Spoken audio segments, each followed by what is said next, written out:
Bonjour à tous.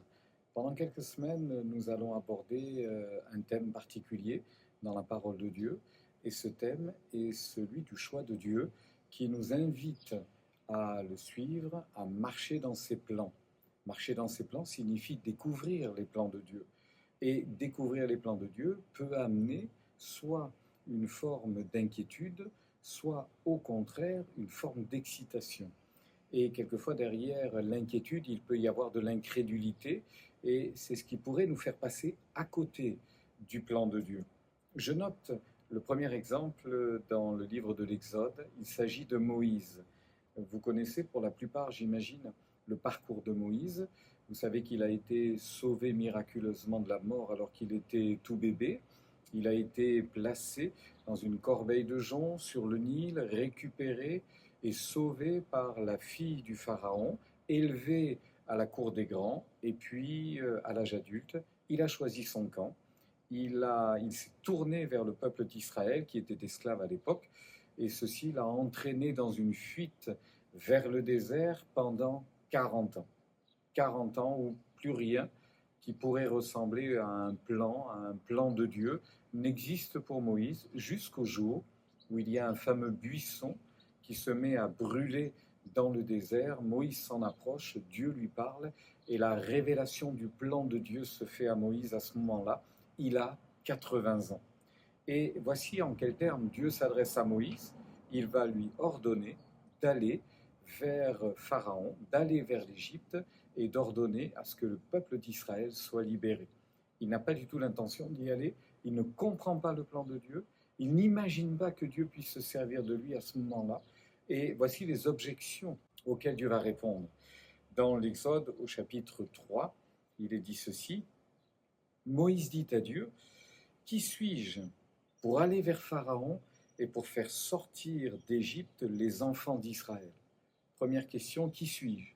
À cette question, Dieu répond, je serai avec toi. En fait, il y a une question non pas simplement d'identité, mais plutôt de capacité. Moïse dit, mais je ne suis personne.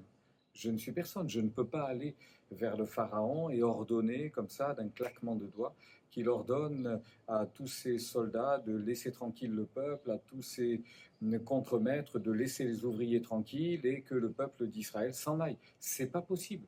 Je ne suis personne pour faire cela. Mais Dieu lui dit, je serai avec toi. Et si Dieu est avec nous, ce qui est impossible devient possible, chers amis, chers frères et sœurs, ça devient possible. Deuxième objection, Moïse dit à Dieu, j'irai donc vers les enfants d'Israël et je leur dirai, le Dieu de vos pères m'envoie vers vous. Ça paraît tellement simple, mais tellement improbable. Et s'ils me demandent quel est son nom, qu'est-ce que je vais leur répondre? Et Dieu répond ceci, je suis celui qui suis. Avec Dieu, il n'y a pas de passé, il n'y a pas d'avenir, il y a un présent, il y a une réalité présente.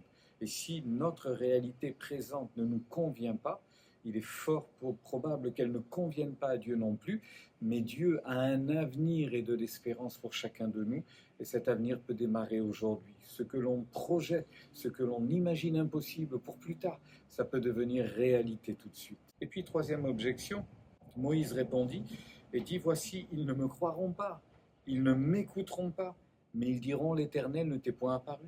Évidemment, si Moïse vient vers le peuple en disant, je suis votre libérateur, Dieu m'envoie vers vous, on va partir d'ici, tout va changer, ça paraît tellement irréel, ça paraît tellement impossible. Mais voici que les promesses de Dieu demeurent vraies, réelles, éternelles, et pour chacun de nous. Alors je voudrais vous encourager, parce que c'est exactement comme ça que les choses se sont passées pour Moïse. Il a été choisi, il a été utilisé, il a été un instrument de libération pour le peuple d'Israël, et il y a eu des signes qui ont accompagné ce choix divin, ce choix de Dieu. Quand Moïse dit « mais je ne suis personne, je n'ai pas la capacité, ils ne me croiront pas, mais qu'est-ce que je vais leur raconter? Comment leur prouver que c'est toi qui m'envoies ?» Dieu va donner à Moïse 3 signes. Tout d'abord, ce bâton jeté à terre qui devient un serpent et Moïse qui le saisit par la queue. Deuxièmement, sa main qui est placée sur son cœur, qui ressort pleine de lèpre et qui à nouveau, en refaisant le geste, va redevenir saine. et puis les eaux du Nil qui se changent en sang et qui redeviennent à nouveau normales. En fait, avec Dieu, le changement est possible. Avec Dieu, tout est possible. Il nous permet de marcher sur l'ennemi et de saisir les problèmes à bras-le-corps. Il transforme notre cœur pécheur et mauvais en un cœur justifié, régénéré et transformé. Et voici que ce qui est complètement impossible, comment de l'eau deviendrait du sang, devient possible parce que Jésus à la croix a payé le prix pour nous, il a tout accompli, un sang, un seul, a été versé pour notre justification, c'est celui de Jésus. Alors prenez courage, aujourd'hui vous vous levez pour une nouvelle journée, sans doute, une nouvelle aventure et pourquoi pas entrer ainsi dans ce plan parfait de Dieu. Que Dieu vous bénisse et qu'il vous accompagne encore.